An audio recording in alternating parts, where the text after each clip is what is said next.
Onglung kita Impact TV Kuki channel Chipinthei Talkshow avezo se nunga kema nemnun hoi khongsain limna kahinpe dunia jin kun to ikho masangun ke pathu Impact TV ngailut na zalin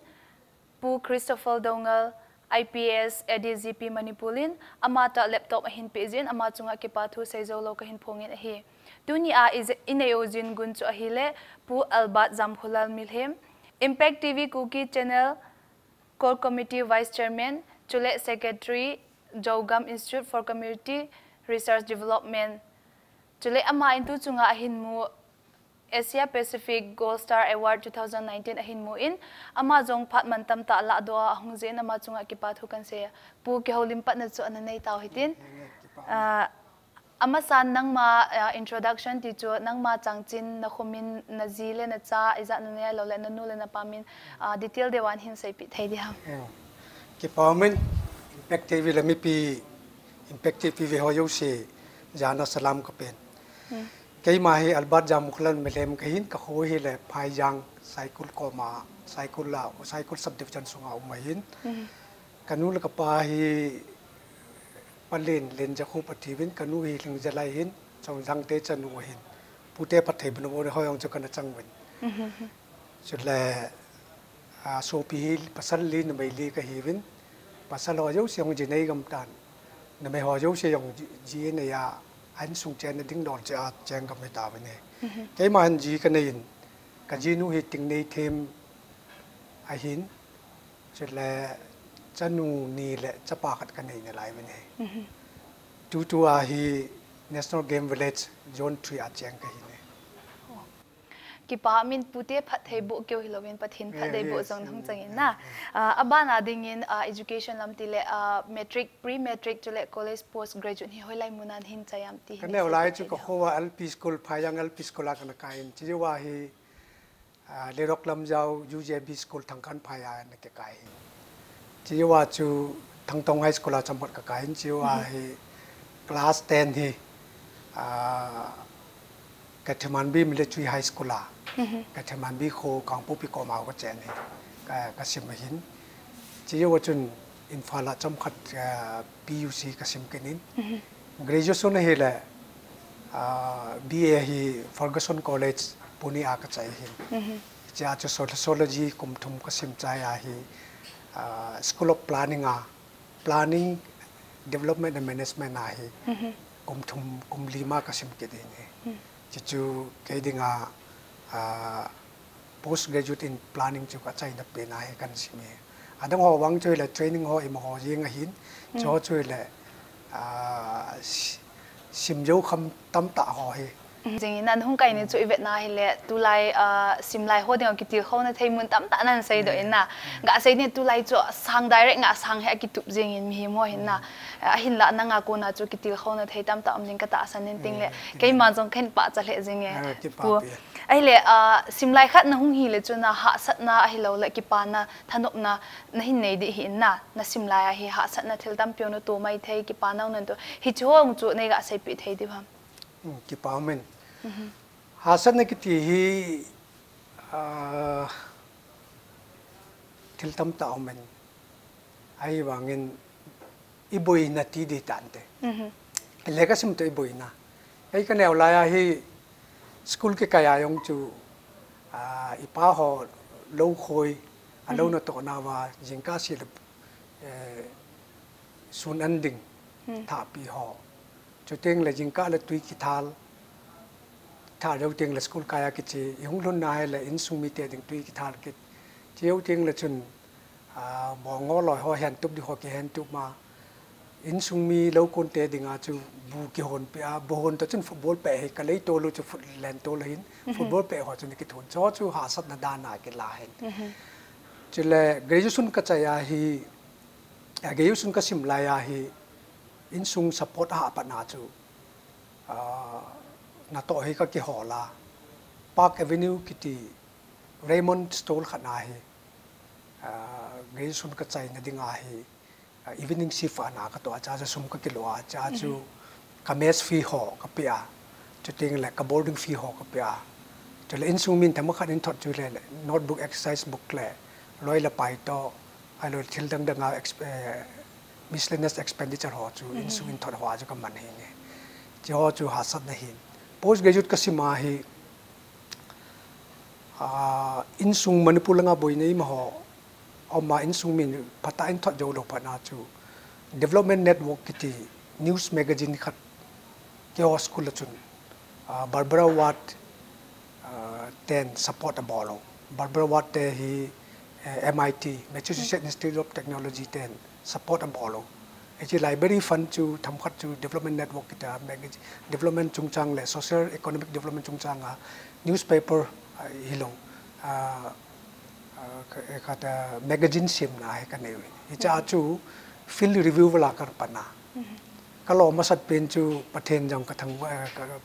thang wa in sang ni ai pi wa cha chu ki min te ni ne cha chun ka bola chi puma chu dissertation ti chu final paper hi kan ji in final paper chu hela manipula ka bor hin area specific planning on socio economic development in Southern Hills ki study kan bor hin cha hi chan ge ya chu 50% family support kala dan in min 50% wang he hela kay ma self support tuition pu ki bola chule na to ho pu ki hola ta ju kan sim do dan ka ki bor ni ka ki ale ki pam le jing na nung struggling dan ting le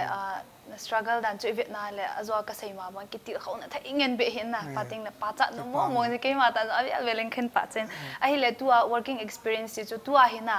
ipi na to a hi lo le ipi department na to a hoi lai muna na to ham sanga tu a hi na to ki ti le GCOT ki ti Jogam Institute for Community Resources and Development na hi ichi registered society NGO hin ichi hi secretary ka pa ni chi masanga hin na to sei thei tham khat pi kana pangin ama sa pena ka to min pha thei chu hela NERCOM kiti NEC donor agency IFAD ti International Fund for Agricultural Development UN fund la NEC government NEC ho chun NC Hills half long a posting is solvent cha chu project manager kana pan he ti chu company ta bung lingin ka tongin ti jo wa to na mun chu no kada katam mong ka chai pa na chu contract nga kana to hin katam ka chai pa na chu in nga ka hong kina cha chun min pha thaya sei ding in planning department government Manipur la he DS Punia chief secretary lai chun interview and call win kaga chelen ita bong NERCOM experience ne ho chu grassroots participatory development na tong theme ho chu yo ko ma yong na to the ti ya chu planning a ho AO ki ti administrative officer la government IWMP ti integrated water set development integrated water set development program no yahin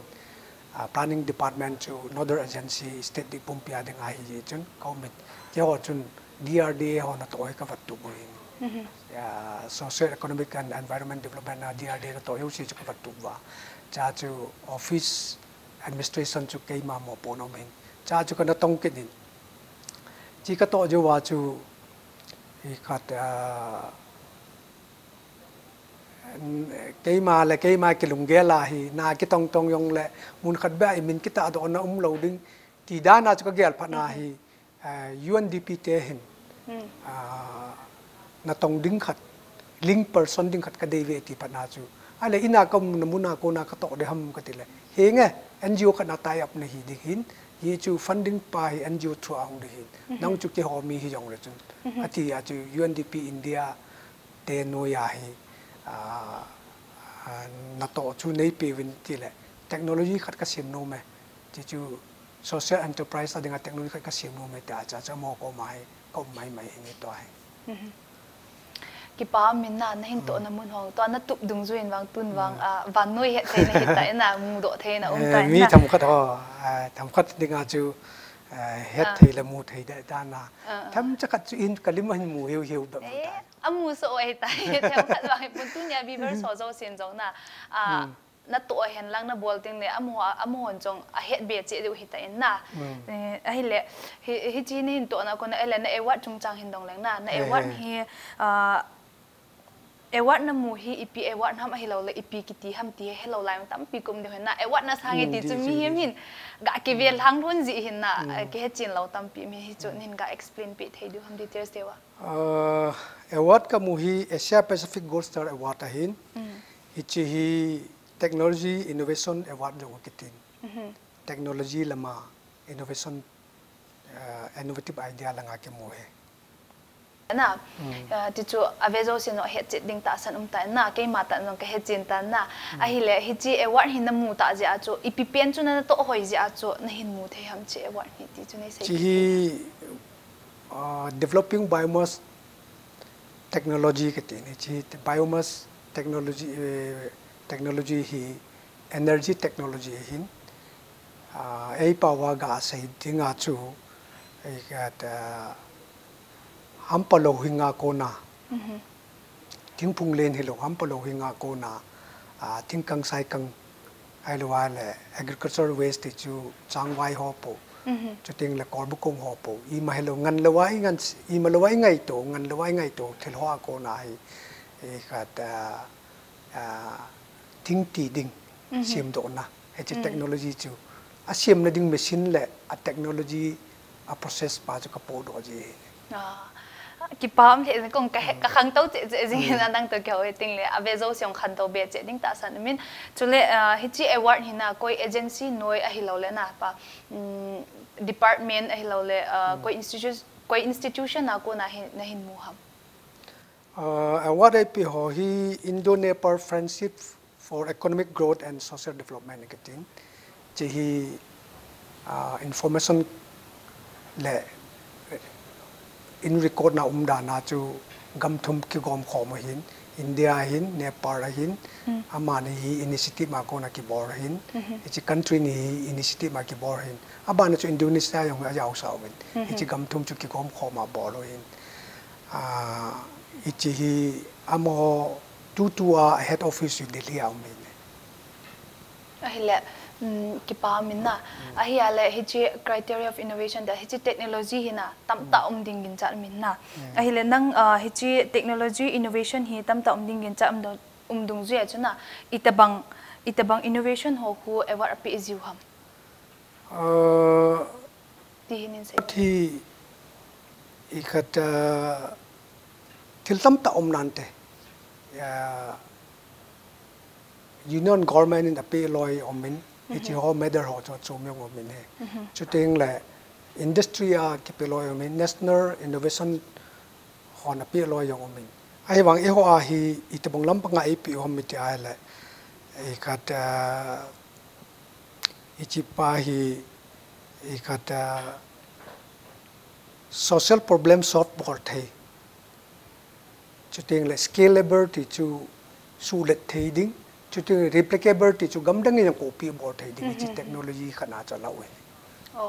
ki pa min hi tho zo si chu na lol hin ja chu na hin mu di chu gin cha hin na a hi le hi chi nang biomass brigade technology hi na concept idea hung so do dan hi chom cha na hin sai thei di ha abul tila UNDP to ke wa chu biomass energy wanoi le sit na biomass fuel hi jatam ta nai chi chu study ka bolin ai wangin I ho gam to ki to ding I la north eastern to ki to ding a kanagel do pa chu hele ya sat na pa hi no me ho ding a thing po thing chan pa hi ne ya chu gamla thing chan ho thing ni po ho pa hi iti le ki su name de ham ai lo wal iti le chi boina pa hi ki su lam dam ti pa hi ya chu idea iti kala ham ti le jungle ti chu forest ti chu gamang itu ru wa ko na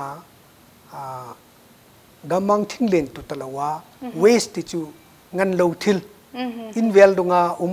tui pang dunga chu ding le nala pang dunga sai kang po thing kang po wa ko na sim do ding pa hi hi chi pa hi a hin ani chan na chu le manual la machine le technology yaw lo hela thing I chan wa thing ki po lu wa I tiu hin chi chu tu khanga hi hele mechanize hi ngai tai tai mechanize dinga chu a machine ho tools ho chu ka sim ni chú cái tiếng là ít thu hui mấy hui mấy khut ra là chú World Health Organization India survey bảo là chú 400 to 500 million per annum cùng phát sung hi 400 to 500 million mi hi chỉ mấy khu ra là hi nát tâm ta op nát thân năng chú tiếng là lungs nát thân năng ipiong là à vậy này à thì gì à chú thiên khu khát đi cái tiwa cô na chú thiên khu lâu khát smokeless from smoky to smokeless khát gặp thằng à kinh ngã cô na à kinh lâu khát chú hi lệ hi chỉ chú enterprise hi khát na man cha thấy đam tia hi chỉ chú cái hi chỉ họ criteria chú cái phần idea không bền độ không sâu độ chỉ chú hi chỉ objective chú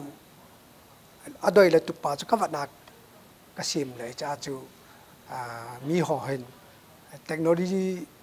mình thấy đấy thì phát hoài cái yếm có cái bà mi họ yếu gì giống hi mình sẽ thấy được ngã chú có bù đội cái bà mình mi yếu gì giống cái bà đến cái ta sinh nên na đi anh thinh hàng mi hạ sát na aku na na ti đi ham na to na cho to bay na so do en na cái bà mình thấy rằng hi le abana jaltin abana dingen hi chi technology hi na hi chi technology hi scientific report hi lo le certificate ho hi na la kha tam lo le na nei da scientific report thì chú UGC machine UGC laboratory test ka borvin hi cha hin DM College of Tua University hitan hi cha botany department na biotechnology department ho hi am ho ko UGC machine le yalwa chu hi cha chu test ai bor piu hin hi chi hong chu kalan chiu ting la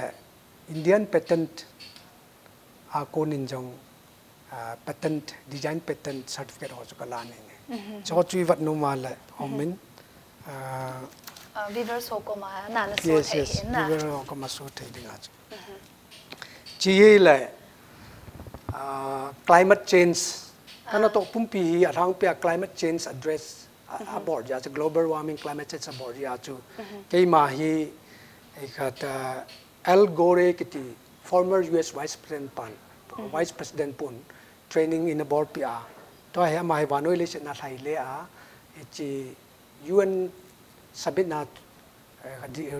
decision na lawa la resolution la na dinga chu campaign aboard le ne cha chu ke mai global climate leaders are recognize ai bola training ai ne pia chi a chu kong ki pathai ne imu so ke ta win na viewers so ting le ki pa pim ne ki thanga le jing in na pa cha chu adang ho hi le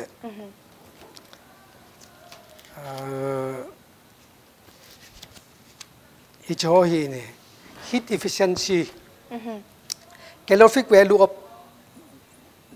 biomass bracket hi chiong hi pi mu thei dinga hai calorific value te chu asat dan a bracket ki ti chu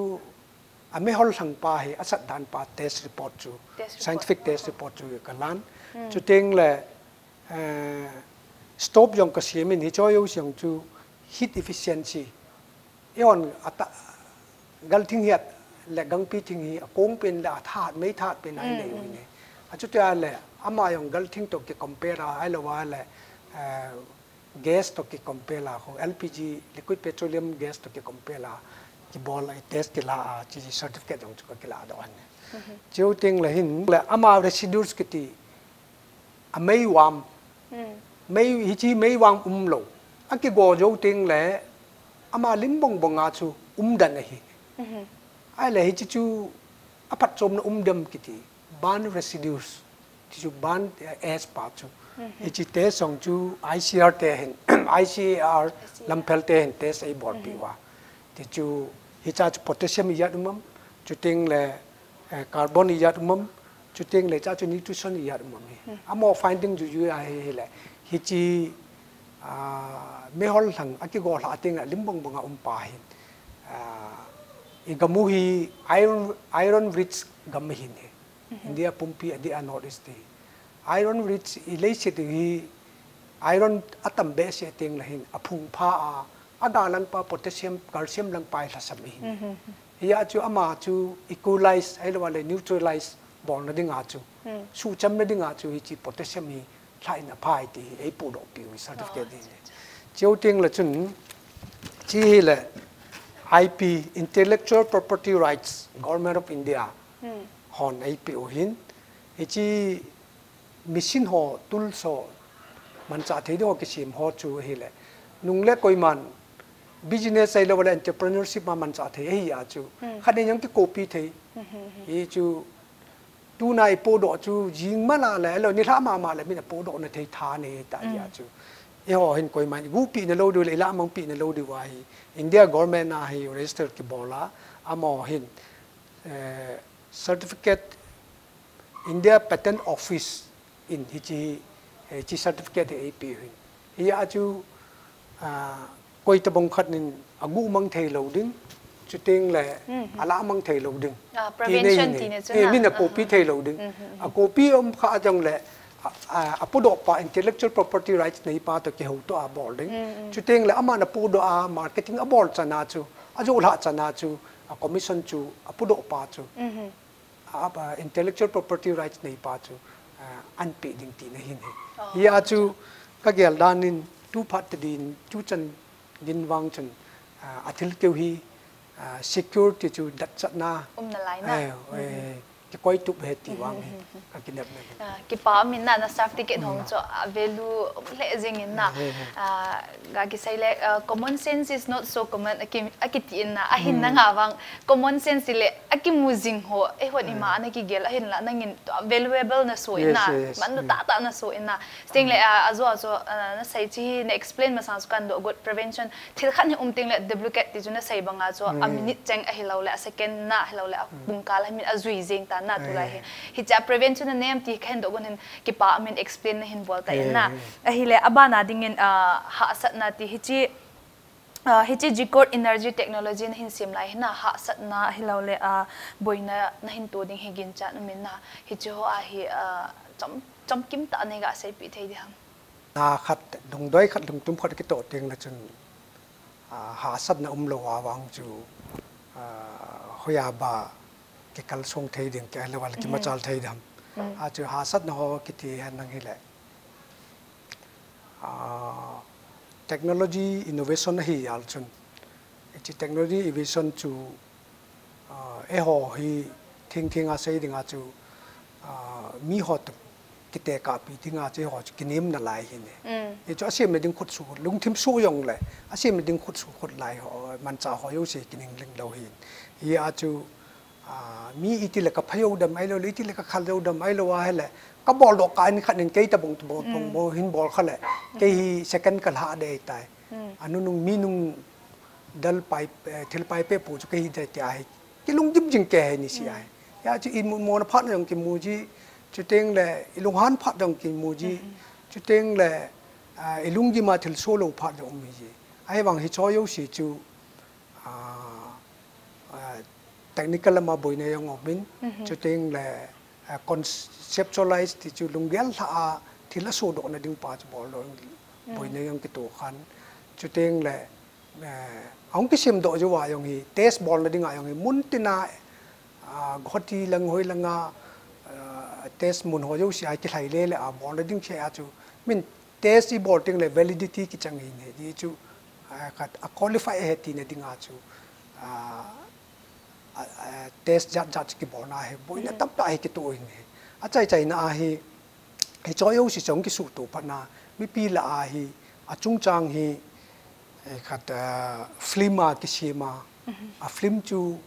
mi pi head dinga he a ki the jal pa na chu he cha chu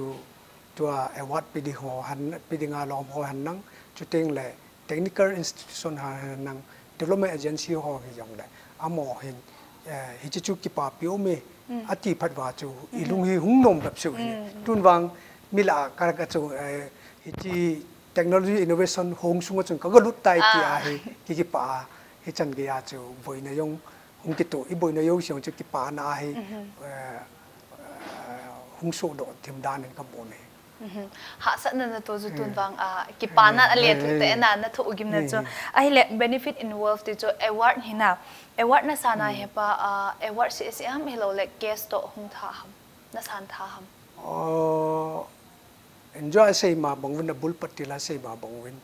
award kiti hi thiltam taw men ai wangin ke ho hi ti tawte hi technology innovation hi ya chun award wa case award case wang a yaw tha poi ai wangin amohon ai kiti piu chu hi le technology dang na sim ting lawang he chu project jo ai project award jo ai project jo ai ki piding ini hita bong innovation dang sim na ding ai project ti chu scheme na to ding jang jo ai pi diu hin case wang chu kana san ni ke san lai chu ne ayaw sa po ne case nga zo man tam ti di tan na to na line khat hi je chen ki pa min na pa hi le pha chom khapi hum ke to thanin na tun break to na video clip cho na via tin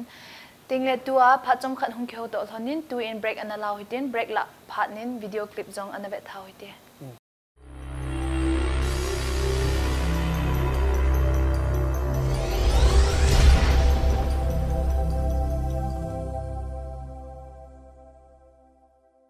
In Manipur, we have been supporting GCOD, who's working on an energy project. So we want to replace firewood with biomass briquette.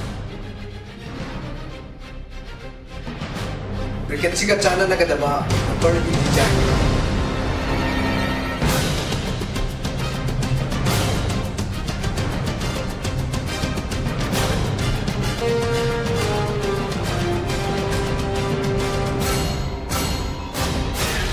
And it was good to note the division of labor.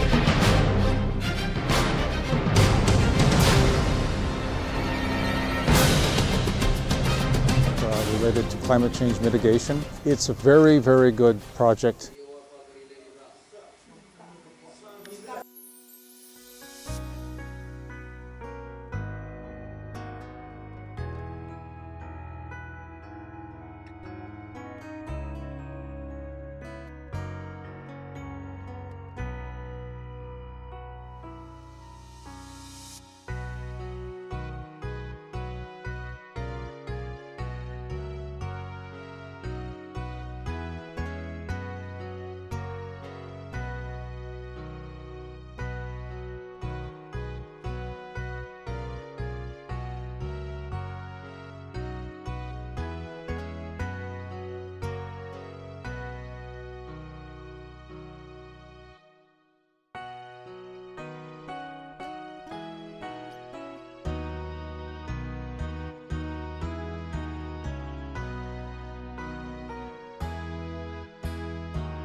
break chu ahum ki chaitan tun abat na zom ki taw hite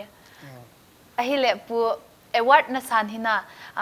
nidang nga chu award na san umam ahilole sandinga he na min hi thlendo sa umtam nidang nga chu award kana sang pon chuting le tu chunga bo hoi hin masang chun Times of India ten Art Cares Award dingin selection nomination in Bollywood. Cha chu crew member la director tham khat hunga kana to hoyo se hi film hung nam wa abor hi ai le cha chu UNDP te ko ma hi fan tham khat nin pe bevan technology upgrade ka bol no mai ka tia hai le amo hin nomination award dinga nomination bol khat chu nang le nang a hing thei nei tai ti ya chu ale ai chu wat na lai ka ta sodi ko ma hi probojot sodi ko ma hi I bol liu hi wat na lai ka tia hi ti chu kan la da hi tu chu nga hi ai le thileu sin to ka chai pa na chu I pa hai ka mo la hai ta ale ki pa min na nangin na sit dung zui chun chun wa asang che na ki mu ta na a hi le abana dingin aban hindong pai kileng award na sana tu chung award na sana hin na ichana na ki pa a hello le ichana ki til kho na nei bia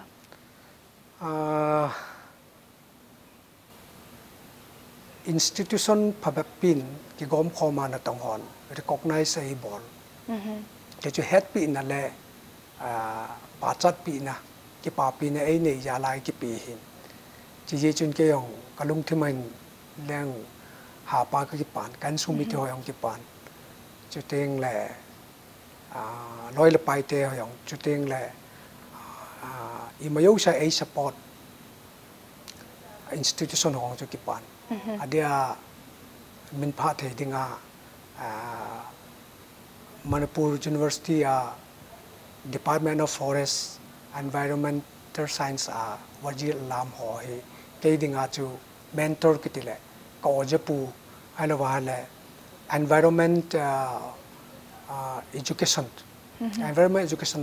ko japu hin chu teng le CE Center for Environment Education Center of Excellence for Minister of Environment Forest and Climate Change New Delhi CE te join ha tai ki pa pi ye chu ke dinga moi environment education lama oja ka man cha hin chu teng le UNDP India te yong chung ki pa thon sai wen ya chu le impact TV yong ki pa pi na ha ta e ne yin amon yong momento khat yong in pe wen chu le in sung mi tau na ke loi khom ho yong chun pathen mai cham khat yong e sim pi wen hin ya chu pathen anga ki su nem na le ting le lung nup na le pathen thangwa na wa ngai ha tan kan ki pa in he je ale ki pa min na na ki pa na credit ti chu abon chan na nan ki pa pi hola nang na ki pa na chung ho na hin phong ta in na ma chubanin hi le innovation lang hina iti na hin hil chen thai ding ham a hi lo le a phat chom dan na innovation lampang hi chom kim tan hin sai pi thai di ham e ho chike e ho bol ki tidam kei bol ki tidam hi chi technology pa hi a concept pa yong chu thing la nga ko na in muna po do thei ding ti ye hin chule a concept yong chu from jungle to home manufacture ti in a sem thei ding ti na ti a chu ti yong chu khat a hin ani chan na chu le ama he low cost le effective le events aman thoma thel ki podo yo nge ya chu min man tam ta le machine man tam ta machine khat a si me ni ho chun I khut ki hu ham ai lo le local machine ki mu ho ko na machine ki si mai ya chu I chong chu innovation khat hin chu teng le ngan lo thil pan nei lo waste ki ti sa power waste ki ti pai mang ding le don da ding thei khana chu economy khat po do na thei chu teng le enterprise bol na thei chu teng le world ki ti chu hausat na lampang sumla pai mu na ding lampang bol na thei yong chu innovation khat in kelan he chu le heat efficient hi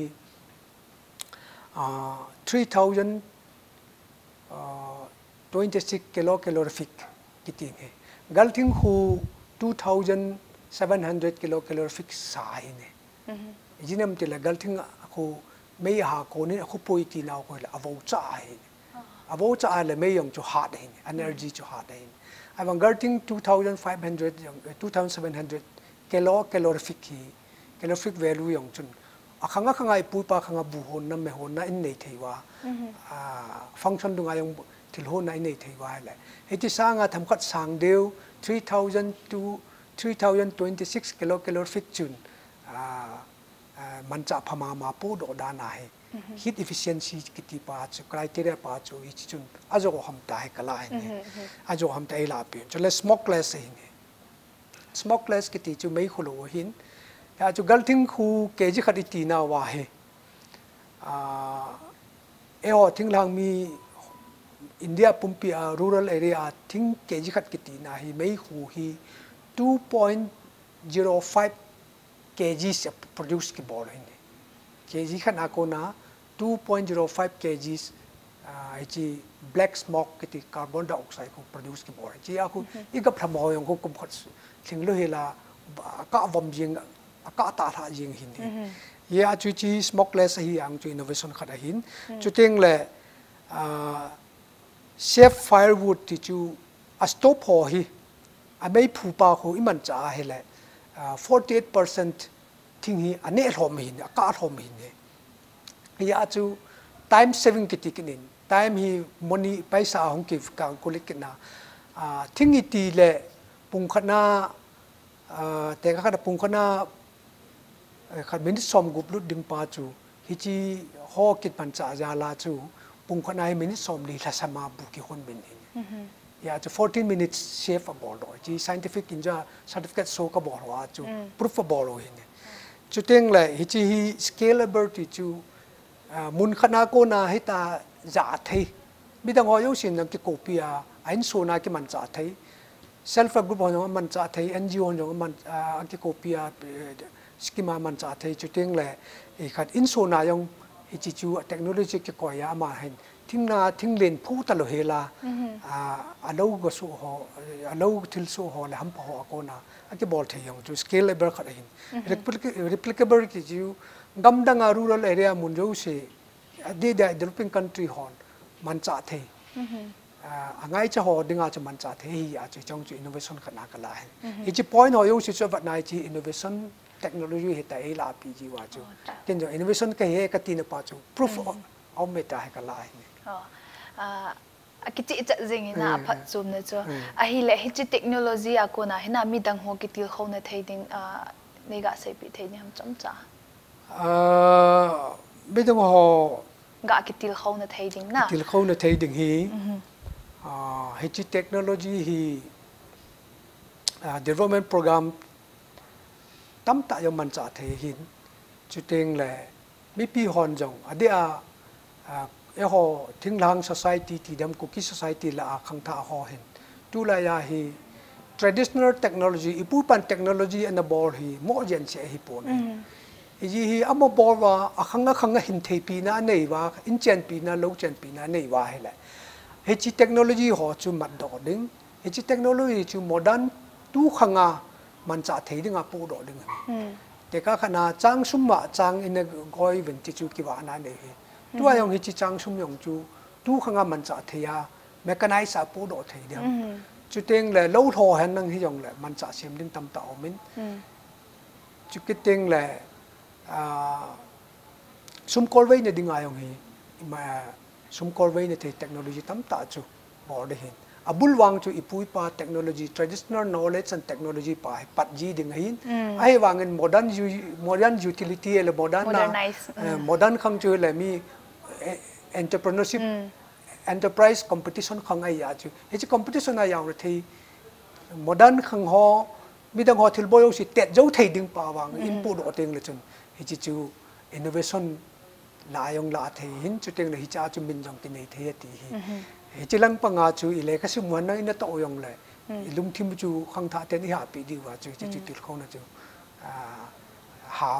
ha go du ti na pa cha ka sei pi no ki pa min na ke man jong ka phat chom min tu le viewers hon jong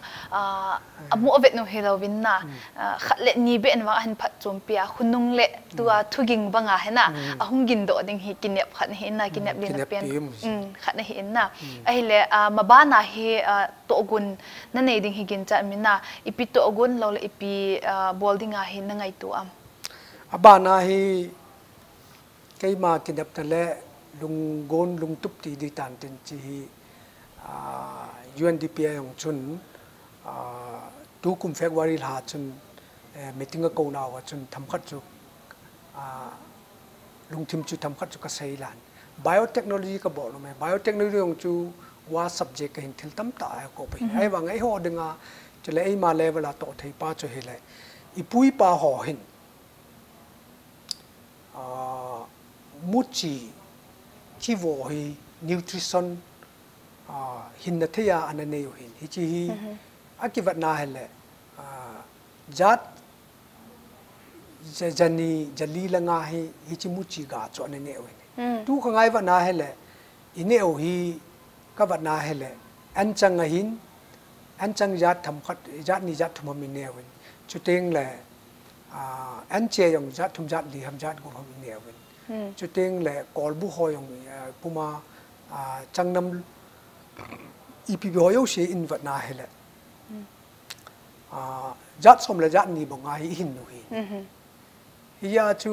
ฮิจิไบโอเทคโนโลยีปูดอดึงกติปาเห็นเลยอันนี้สิปูปะขังจัดจันนี่จะทุ่มอันนี้หิงวัวไอ้ละว่าจะขัดสมดีลังจะขัดสมกิจลังอันนี้หิงวัวจุดเลย North Eastern ปุ่มปีเลย Burma region ป่าเหMyanmar region ป่าเห biodiversity